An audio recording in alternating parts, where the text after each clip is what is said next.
আজকে একটু ছোলা মাখা খেতে হঠাৎ ইচ্ছা হলো সবার, তাই ছোলা ভিজিয়ে রেখেছিলাম।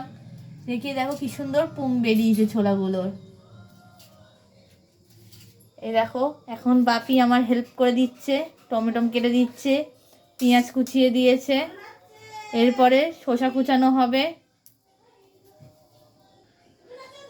ছোলাটাই এই শসাগুলো একটু ছাড়িয়ে নিলাম।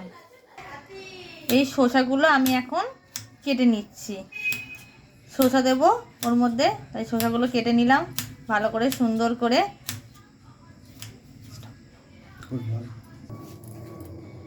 বাপি মামনি একটু মুড়ি মাখা খাবে, মানে ছোলা মাখার সাথে মুড়িও নেবে, সেই জন্য বাপি মামনির জন্য মুড়ি মাখাও হচ্ছে। এই যে এখানে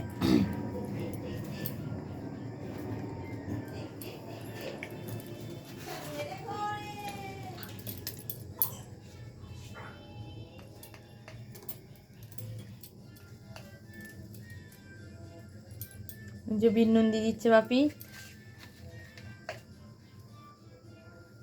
এই যে ছোলা দেওয়া হচ্ছে, এবারে যেখানে মশলা আছে মশলাও দেব। মুড়িটা মিক্স করে নিলাম, নেওয়ার পরে এই যে একটু ভাজা মশলা করেছিলাম, ভাজা মশলাটা দিয়ে দিচ্ছে এর মধ্যে।